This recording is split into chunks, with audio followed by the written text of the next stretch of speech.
प्रेम से बोले शंकर भगवान की जय हो। माता पार्वती की जय हो। आई दीदी देखी आज फटाफट में कथा हो रहल बा और उ कथा में खाली भजन ही ना होला, ओमे कथा भी होला, कहानी भी होला। और चर्चा के मतलब होला, शिव चर्चा के मतलब होला कि शिव जी के चर्चा कोई। और देखी एगो गांव में एगो यादव जी रहला, उनकर पत्नी और एगो बेटा रहे और वो लोग बड़ा ही सुख से जिंदगी काटत रहे। लेकिन उनकर पति के तनी नशा की आदत रहे, वो बहुत ही ज्यादा मतलब नशा करत रहना, जेकरे कारण उनकर मृत्यु जल्दी हो गई। और वो बहुत ही ज्यादा नशा के कारण लोन भी ले ले रहना और अपन सब कुछ बेच कोच के पी घर ले रहना। जेकरा चलते में उनकर पत्नी बहुत ही दुखी रहत रहली और उनकर कर्जा चुकावे खातिर उनकर पत्नी अपन देही पर के पूरा बिखो बेच दिहली और घर दुआर भी बेच दिहली। ओकरे बाद में वो चल गई जंगल में रहे और जंगल में जात हई तो उनका लगे खाए के भी कुछ नहीं खे।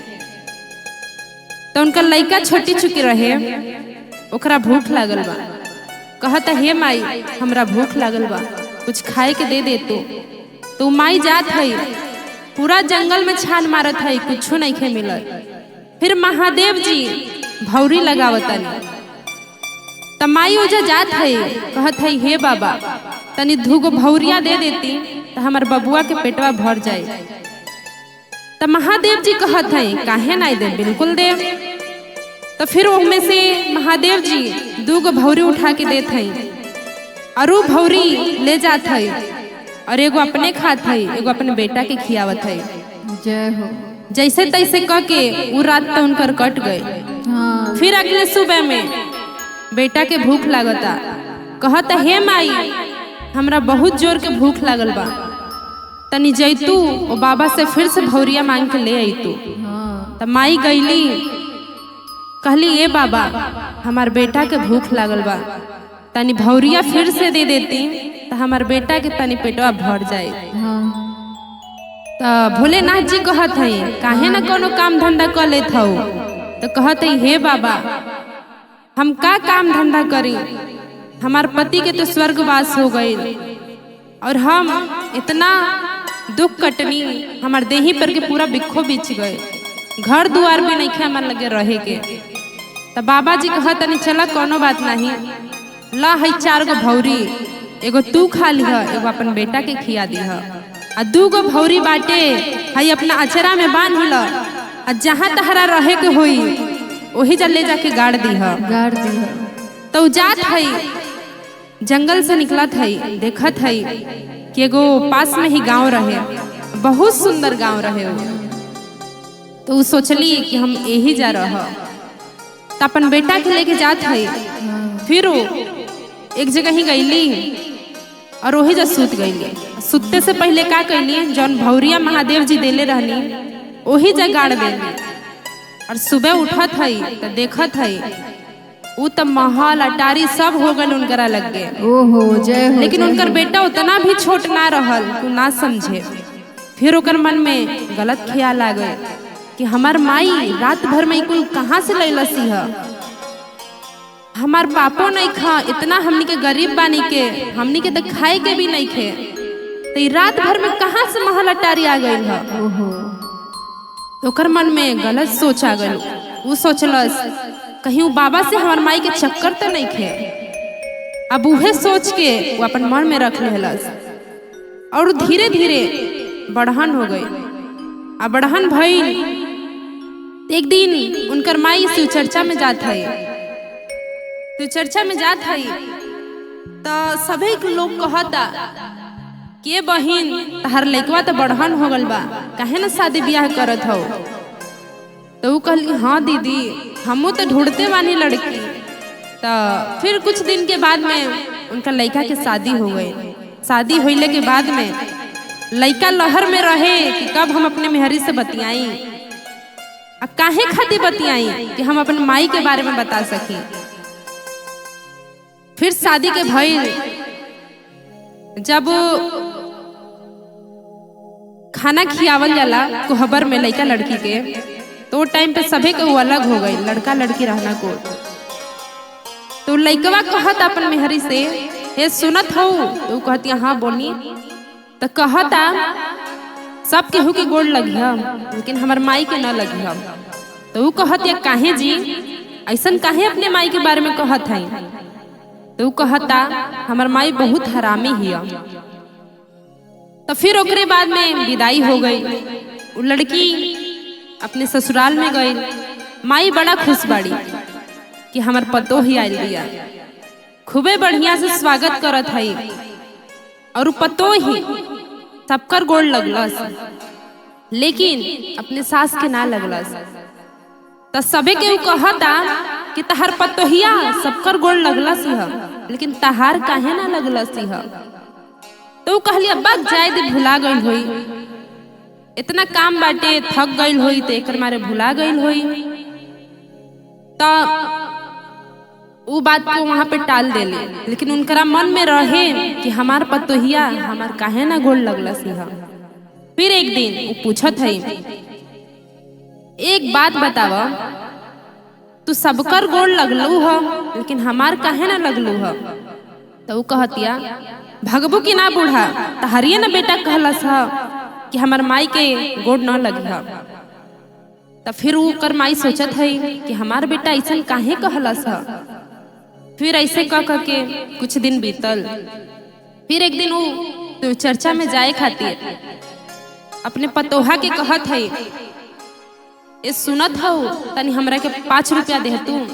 सबे के हो जाला से चर्चा में तो कुछ ना कुछ लेके जाला, हम ऐसा ही खाली हाथ चल जानी।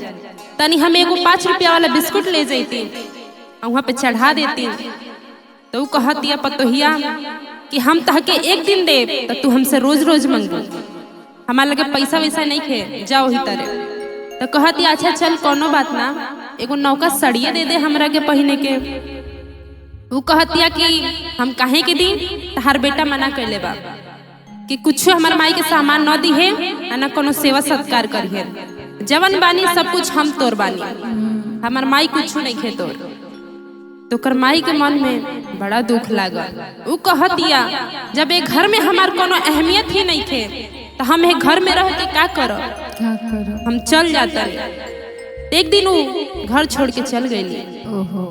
फिर धीरे धीरे कह के वो लोग इतना गरीब हो गए, काहे से कि वो घर में रौनक तो जब भी रहे ना जब उनकर माई रहली।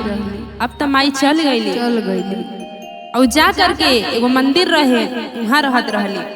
ये लोग धीरे धीरे गरीब हो गए।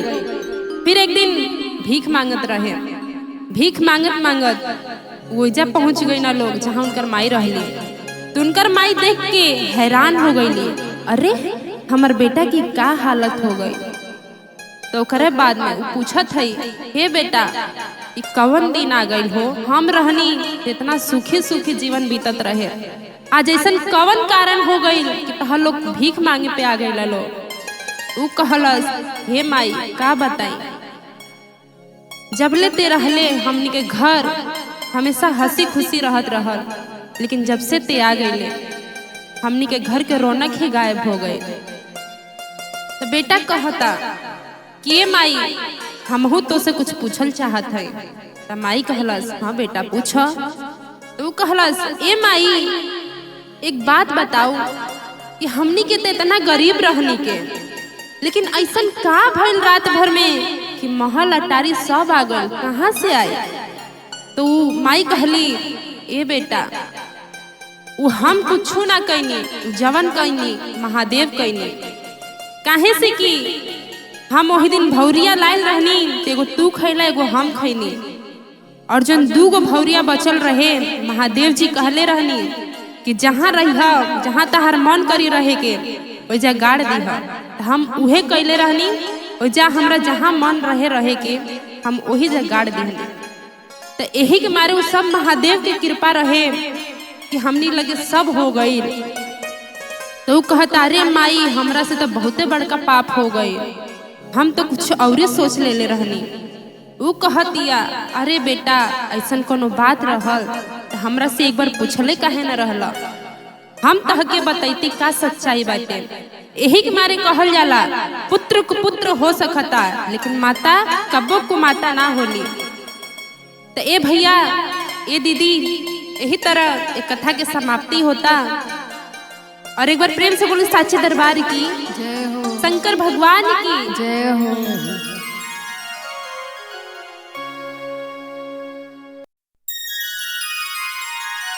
प्रेम से बोले शंकर भगवान की जय हो, माता पार्वती की जय हो, जय हो।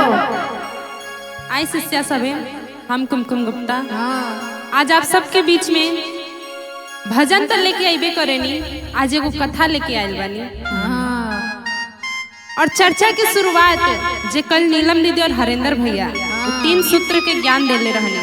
अच्छा, पहला में दया और दूसरा में चर्चा और तीसरा में 108 बार नमन शिवाय करे रहे। प्रणाम। तो वही में एगो कहानी बाटे एगो मैना और तोता के, अच्छा, जेमे एगो राजा और रानी भी रहे। हम्म, एगो मैना रहली और एगो तोता रहे। उन लोगन के बड़ा ही सुखी परिवार रहे। उनकर एगो छोट लड़का भी रहे मैना तोता के, अच्छा, जेकरा खातिर उ रोज चारा चुन चुन के लेके आवत रहना लो और अपन लड़का के खियावत रहना लो। लेकिन एक दिन उनकर नजर एगो राजा पर पड़ल। अच्छा, उनकरे घर में कोनो भी लड़का के तिलकारी ना गुजरत रहे और उनकर घर के ओर जब भी वो जात रहली दाना चुने खातिर तो कब्बो भी एगो चावल के भी दाना ना गिरल रह। अच्छा, तो वो सोचली कि हम कहीं ना कहीं जाइला तो हर जगह ही मिलेला, लेकिन एजा ई राजा महाराजा के घर में एगो दाना भी नहीं खे गिरल। बड़ा सोचे के बात बाटे। लेकिन उ राजा रानी के एको भी संतान ना रहे और उ महादेव से हर रोज गुहार लगावत रहना लोग कि हे महादेव हमारा के एको भी बालक दे दे। वही टाइम पे उ मैना ओइजा रहली और ये बात सुन ले ली। अब वो सोचली कि अगर एक घर में अगर लड़का के तिलकारी गूंजी तो हमारियो लड़का के बढ़िया बढ़िया खाए के मिल जाए। अगर लड़का खाई तो अगर भुइया गिरी तो हम अपन लड़का के चुन के ले जाके खिया दे, तो यही बहाने हमारियो लड़का के बढ़िया बढ़िया खाए खातिर मिल जाए। मिल जाए। तो वो अपने पति से कहत है ए जी जौन मैना रहली कि ए जी हम लंबा सफर पे जाता नहीं लड़का के ध्यान रखब। तो जौन तोता रहना वो कहता ना ठीक बा जात हो तो जा लेकिन ध्यान से जाइह। तो कई दिन के जात जात जात जात पहुंच गई कैलाश पर्वत पर जहाँ पे शिव जी रहनी और माता पार्वती जी। अबू 4-5 दिन के सफर में बहुत ज्यादा थक गए रहली और वो मुरझा करके पार्वती जी के गोदी में जाके गिर जात है। पार्वती जी देखनी हैरान हो गई। अरे फिर ओकरे बाद में जौन मैना के रहली पार्वती जी पानी वानी पियली। ओकरे बाद में पूछनी कि इतना दूर सफर करके तू आइल बाड़ू का बात बा बतावा। बताओ। तू कहली हम अपना खातिर नहीं खियाई है पार्वती माता, हम आइल बानी एगो राजा रानी बा उनकर एको भी संतान नहीं थे। अगर आप कृपा कर देती तो उनकरियो घर में लड़का के तिलकारी गुन जाए और वही बहाने हमारियो लड़कन के पेट भर जाए। तो पार्वती माता ये सुन के उनकरे आंख में आंसू आ गए कि देखी हे कलयुग के भी जमाना में मैना इतना सोचतिया और एक मन इतना साफ बा कि अपना खातिर नहीं और राजा रानी खातिर मांगे खातिर इतना दूर आइल बड़ी। तो महादेव के पास गईनी माता पार्वती कहतनी हे महादेव ऐसन ऐसन बात बा। तो महादेव जी कहनी कि ओकरा राजा रानी के किस्मत में लड़का के सुख नहीं खे। तब माता पार्वती कहत है कि हमरा नहीं खे पता आपके देवे के पड़ी। माता रानी जिद पे अड़ गई। तो महादेव जी भी कह देनी कि ठीक बा हम लइका तो दे दे, लेकिन वो 5 साल से ढेर ना जीही, और जीही भी तो अगर ओकरा से राजा रानी से जा करके कहबू तू मैना के कहबू कि अगर वो हमार भक्ति भाव करेंगे तब वो लइका की उम्र बढ़ जाए। तू कहली ठीक बाटे हम जा करके सब समझा दे। तो 9 महीना के बाद राजा रानी के घर में लइका के तिलकारी गूंज गए। राजा रानी खूब खुश रहल लोग। कुछ टाइम के बाद में महादेव जी परीक्षा लेवे खातिर चल गईली राजा रानी के। अच्छा। गईनी एगो साधु के रूप लेके, कहनी कि हमरा के कुछ खाए खातिर लेके आवा। लेकिन वो राजा रानी जौन रहे बहुत कंजूस रहे। वो लोग खियावे खातिर इतना जल्दी ना मानो। तो महादेव जी कहनी कि ना देबू कुछ खाए के तो हम तहर लइका के श्राप दे दे। तो रानी कहली ना ना बाबा ऐसा न करब, हम अब्बे लेके आवतानी। तो फिर ओकरे बाद में कुछ खाए खातिर दिहली। फिर वो जब मैना आईली, फिर ओकरे बाद में महादेव जी वहां लोग के दर्शन देनी और कहनी कि तहरा घर में जौन तिलकारी गुंजाता तहा लोगन के बदौलत नहीं खे, वो मैना आइल रहे हमरा लग गे। तो ओकरे बाद में हम ओकरा भक्ति भाव से प्रसन्न होके तहा लोगन के लइका दिहनी।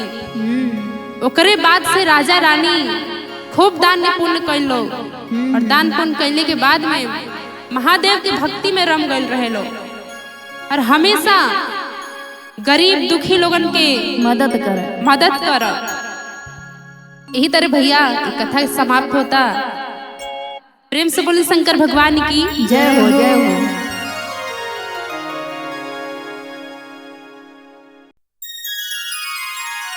प्रेम से बोले शंकर भगवान की जय हो, जय हो। माता पार्वती की।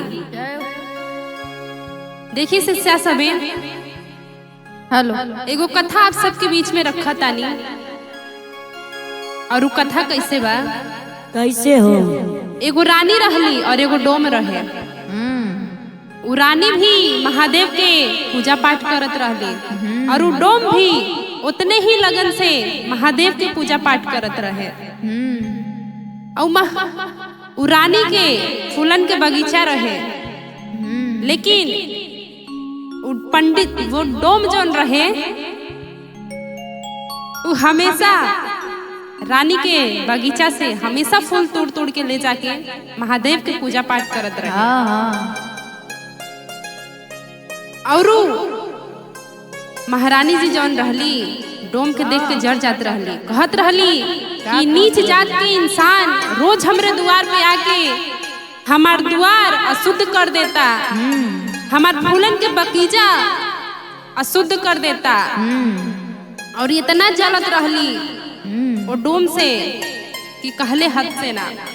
फिर एक दिन महारानी जी गईली पूजा पाठ करे। वैसे तो वो डोम से पहले चल जात रहली, लेकिन एक दिन ऐसा भइल कि डोम पहले चल गई और महारानी जी लेट हो गईली।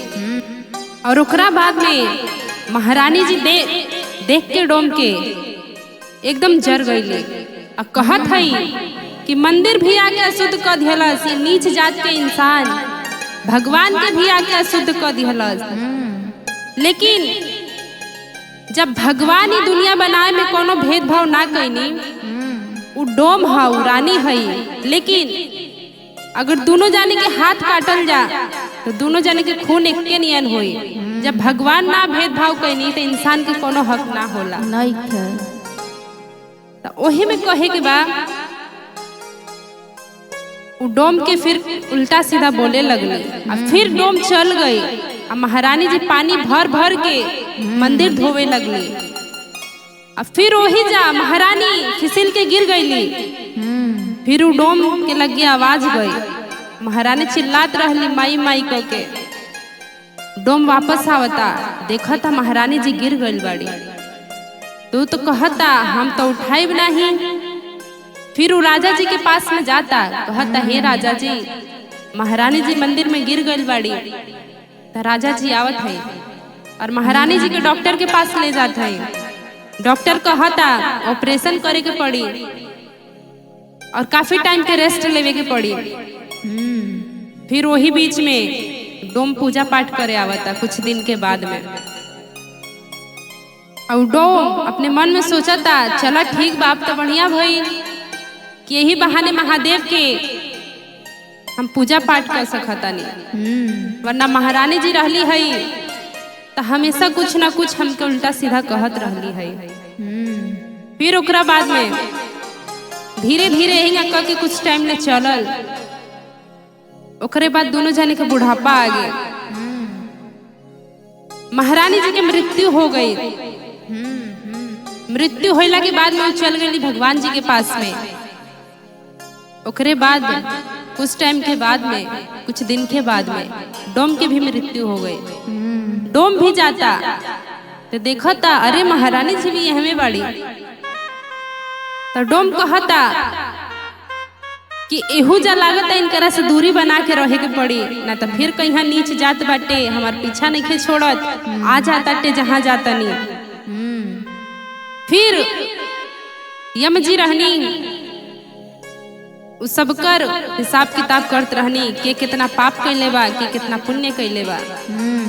तो रानी जी के भले ही पूजा पाठ करत रहली है लेकिन उनकर मन बिल्कुल साफ ना रहल, जेकरा चलते उनकरा के नर्क में डाल दिहल गई।